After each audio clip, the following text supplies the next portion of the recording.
அஸ்ஸலாமு அலைக்கும் வரஹ்மத்துல்லாஹி வபரகாத்துஹு. என் அன்பிற்குரிய சகோதரர்களே சகோதரிகளே, இன்று நாம் பேசப்போகும் மிக முக்கியமான விஷயம் தொழுகை மற்றும் அதன் மகத்தான பயன்கள்.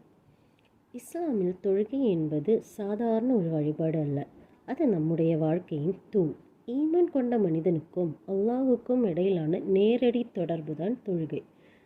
தொழுகையின் முக்கியத்துவம் என்னவென்றால், இஸ்லாமின் 5 தூண்களில் ஒன்றாக தொழுகை இருக்கிறது. ஒரு மனிதன் மறுமையில் முதலில் கேட்கப்பட போகும் அமல் எது தெரியுமா? அதுவும் தொழுகை மட்டும்தான். தொழுகை சரியாக இருந்தால் மற்ற அமல்கள் சரியாகும். தொழுகை கெட்டிருந்தால் மற்ற அமல்களும் கெடும். அதனால் தொழுகை என்பது நம்முடைய வாழ்க்கையின் அடித்தளம். தொழுகை ஏன் அவசியம்? தொழுகை அல்லாஹுவை நினைவுபடுத்துகிறது, நம்மை பாவங்களிலிருந்து காக்கிறது, மன அமைதியை தருகிறது, வாழ்க்கைக்கு திசை காட்டுகிறது.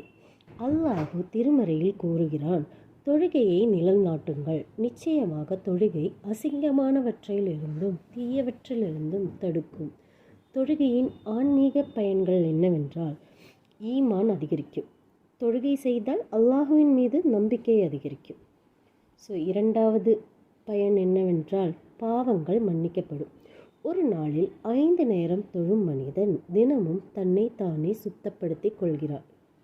அவனோட பாவங்கள் மன்னிக்கப்படும். மூன்றாவது பயன் என்னவென்றால், அல்லாஹுவுக்கு நெருக்கம் கிடைக்கும். தொழுகையில் சஜிதா செய்யும் போது ஒரு அடியான் அல்லாஹுவுக்கு மிகவும் நெருக்கமாக இருப்பார்.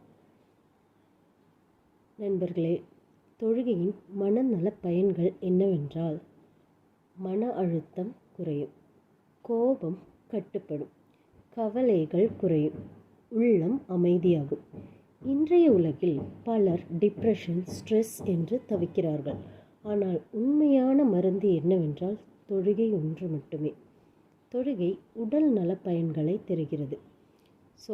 என்னன்னா, ஒரு நாள் நம்ம தொழுகிறதுனால நம்மளோட உடல் இயக்கம் கிடைக்கும், இரத்த ஓட்டம் சீராகும், முதுகுத்தண்டு வலுப்படும், மூட்டுகள் நன்றாக செயல்படும்.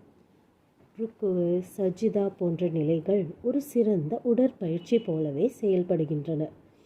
தொழுகை மனிதனை எப்படி மாற்றுகிறது? தொழுகை செய்பவன் பொய் பேச மாட்டான், ஏமாற்ற மாட்டான், தீய வழிகளுக்கு செல்ல மாட்டான், நல்லொழுக்கம் உடையவனாக மாறுவான். ஏனெனில் அவன் தினமும் அல்லாஹுவின் முன்னிலையில் நிற்கின்றான். 5 நேர தொழுகையின் ஒழுங்கு என்ன? 5 நேர தொழுகை நமக்கு நேர்கட்டுப்பாடு கற்றுத்தருகிறது, ஒழுக்கம் வளர்கிறது,